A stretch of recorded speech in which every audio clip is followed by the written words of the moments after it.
नमस्कार दोस्तों, कैसे हैं आप। आशा करता हूं कि आप सभी अच्छे होंगे। आज 15 अगस्त है और हम हर साल की तरह ये दिन बहुत ही खुशियों से मना भी रहे होंगे। जाहिर सी बात है, हमारे देश का ये 75वां स्वतंत्र दिन हम मना रहे हैं। खुशी की बात है कि देश में भले ही बहुत कुछ बुरा चल रहा हो, लेकिन हम 15 अगस्त हर साल मनाते हैं। फिर वो कांग्रेस की सरकार हो या बीजेपी की सरकार हो। खैर छोड़िए, इस बारे में तो हम हर बार बात करते हैं। आज मैं ये वीडियो कर रहा हूँ आपको कुछ याद दिलाने के लिए। और वो याद क्या है? वो याद ये है कि आज ही के दिन पिछले साल मैंने एक वीडियो अपलोड किया था 15 अगस्त को। उसकी लिंक यहाँ पे अवेलेबल है, आप देख सकते हैं। किस बारे में था ये वीडियो, उसी के ऊपर बात करेंगे। और जो मैंने उस वीडियो में कहा था, क्या वो आज सच हुआ है, उसके ऊपर बात करेंगे। बने रहिए मेरे साथ वीडियो के आखिर तक। चलिए शुरू करते हैं।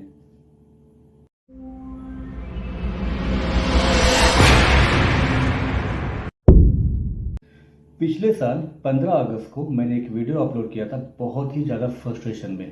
और मैं फ्रस्ट्रेट क्यों हुआ था, उसका रीज़न है। उस दिन ओला ने अपनी पहली इलेक्ट्रिक स्कूटर S1 और S1 प्रो को लॉन्च किया था, बहुत दिनों की एडवर्टाइजिंग के बाद। मैंने भी वो खबर पढ़ी, मुझे अच्छा लगा, तो मैं गूगल पे जाके उसकी प्राइजेस चेक करने लगा था। और जिसके बाद उसे देख के, उन प्राइजेस को देख के मैं भौचक्का रह गया, क्योंकि वो खुलेआम लग रहा था कि ये लोगों को उल्लू बनाने का रास्ता ओला ने निकाला है। क्योंकि ओला ने जब ये इलेक्ट्रिक स्कूटर बनाने की घोषणा की थी, उससे उनको एक दिन में मेरे हिसाब से 11,000 करोड़ का बुकिंग मिला था। और उसी दिन मैंने वीडियो बनाया था कि क्या भारत में इलेक्ट्रिक स्कूटर का भविष्य इतना अच्छा है जितने कंपनीज आपको बता रही है। और उसका जवाब आपको इस वीडियो में ज़रूर मिलेगा। बस ये वीडियो आज मैं इसलिए बना रहा हूँ ताकि वो हम फिर से उस टॉपिक पे बात कर सके। एक साल के बाद हम कहाँ है, ओला कहाँ है, और वो सपने जो दिखाए गए थे वो कहाँ पे है। मैंने उसी वीडियो में बताया था कि ओला की प्राइसेस बहुत ज़्यादा है, उन प्राइसेस के ऊपर कुछ कंट्रोल करने की ज़रूरत है। और इससे न सिर्फ भारतीय ग्राहकों का बल्कि कंपनी का भी नुकसान होगा। और प्लस देश के उस धोरण के भी वो खिलाफ है जिसमें देश को प्रदूषण कम करना है। लेकिन इलेक्ट्रॉनिक मार्केट, इतनी बड़ी मार्केट सामने देखने के बाद किसी के भी मुंह को पानी आएगा। वैसी कुछ हालत शायद ओला की होगी। और उन्होंने अपने दोनों स्कूटर की प्राइस ऑलमोस्ट 1 लाख के पार ही लगा दी थी। और आज एक साल के बाद हालत ये है कि ओला को अपने एक करके प्लांट बंद करने पड़ रहे हैं। अभी 1 महीना पहले मैंने खबर पड़ी कि उन्होंने अपना तमिलनाडु बेस्ड प्लांट ऑलरेडी बंद कर दिया है। वजह ये दी जा रही है कि उनका एनुअल मेंटेनेंस है, ऑलरेडी प्रोडक्शन ज़्यादा हो गया है। लेकिन ये सब छुपाने की बातें हैं, क्योंकि ओला ऑलरेडी फेल हो चुकी है। और मैं सिर्फ ओला की बात क्यों कर रहा हूँ, मैंने पिछले 1 साल में हमारी प्लेलिस्ट उठा के देख लीजिए, जो नीचे अवेलेबल है डिस्क्रिप्शन में। इलेक्ट्रॉनिक स्कूटर्स, इलेक्ट्रॉनिक व्हीकल्स के ऊपर हमने बहुत सारे वीडियोस बनाए हैं और उनको आज 1 साल पूरा हो रहा है। इन 1 सालों में हमने बहुत सारे वीडियोस इलेक्ट्रॉनिक व्हीकल के ऊपर बना है, खास तौर पे इलेक्ट्रिक स्कूटर के ऊपर।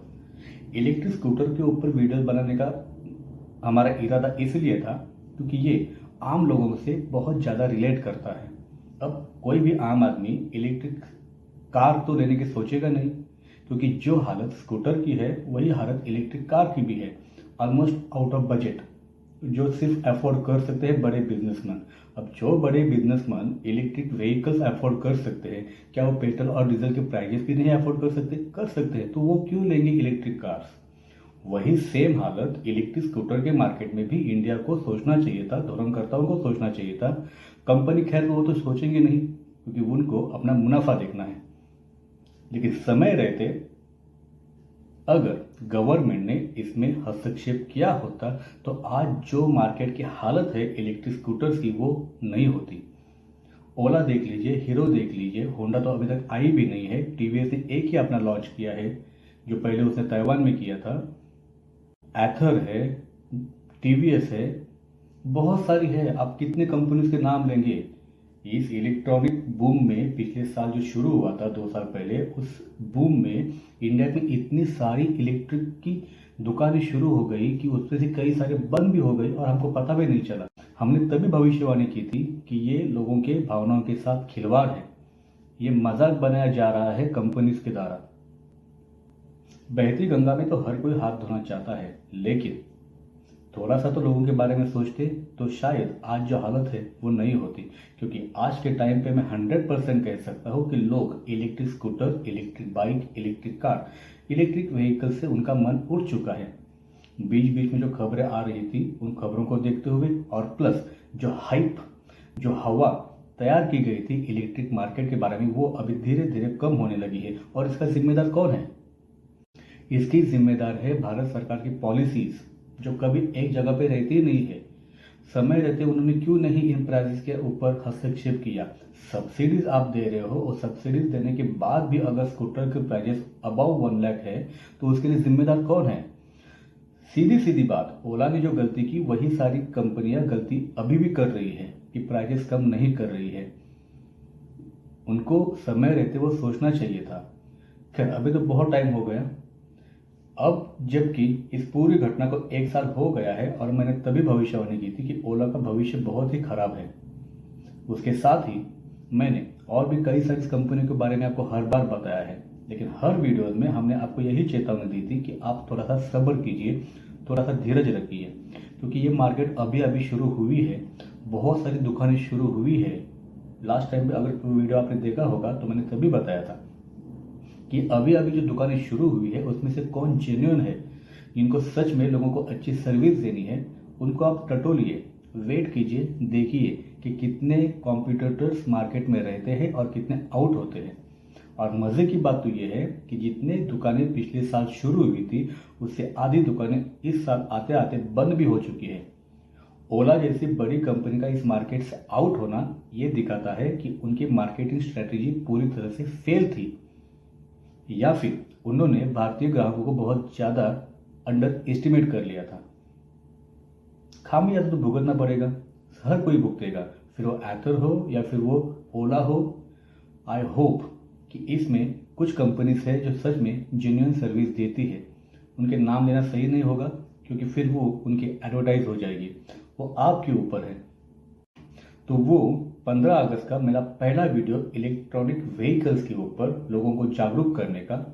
1 साल आते आते हम आज भी उसी टॉपिक पे है कि आप संभलिए, थोड़ा सब्र कीजिए, थोड़ा रुकिए, थोड़ा टटोलिए, देखिए कि कौन सी कंपनी अच्छी है, कौन सी कंपनी अच्छी नहीं है, कौन सी कंपनी आपको अपने हैसियत से ज़्यादा ऑफर्स दे रही है, कौन सी कंपनी कितना झूठ बोल रही है, आप पकड़िए।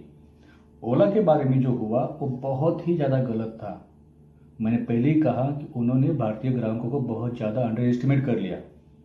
डिलीवरी के टाइम पे जो गड़बड़ी होगी वो, फिर उन्होंने जो फीचर्स बताए थे अपने स्कूटर्स में वो ना देना, ऐसी बहुत सारी गड़बड़ियाँ, फिर आग लग जाना।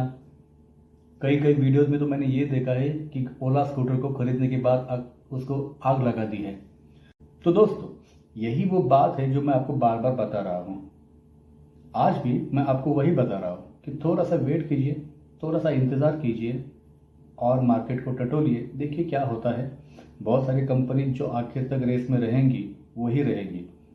और मैं वापस वही बात दोहरा रहा हूँ जो मैं अपने हर वीडियो में दोहराता हूँ कि electric scooter, electric bike, electric car, electric कोई भी व्हीकल हो, वो बेचना जितनी कंपनी की जिम्मेदारी है उतनी ही वो गवर्नमेंट की है, और उसे खरीदना जितनी ही ग्राहकों की ज़रूरत है उससे कई ज़्यादा ज़रूरत वो सरकारों की है।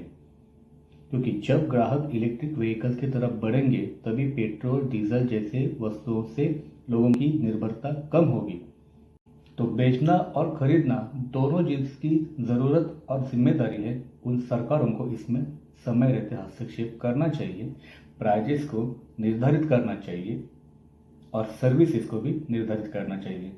कंक्लूजन यही है आखिर में कि 1 साल हो गया है और 1 साल अगले साल हम इसी टॉपिक पे सेम डे पे बात करेंगे। देखते हैं 1 साल में कितने कुछ चेंजेस होते हैं। अगर होते हैं तो अच्छा ही है, नहीं होते हैं तो फिर ये इलेक्ट्रिक स्कूटर्स बनाने वाली कंपनियां अपने हाथ से अपनी कब्र खोद रहे हैं, यही कहेंगे। और भारत सरकार, कोई भी सरकार आने वाली हो या फिर मौजूदा सरकार अगर रहे 2024 में, उसको भी ये ज़रूर सोचना चाहिए कि हम अपने हाथों से ही पेट्रोल डीजल की कीमतें जो हम कंट्रोल कर सकते हैं उसको नहीं कर रहे हैं, क्योंकि हमारी पॉलिसीज गलत है। पिछले बजट में निर्मला सीतारमण जी ने बैटरी स्वैपिंग का कुछ कहा था, और कुछ कहा था वो वैसे ही रह गया, उसका आगे कुछ भी नहीं हुआ।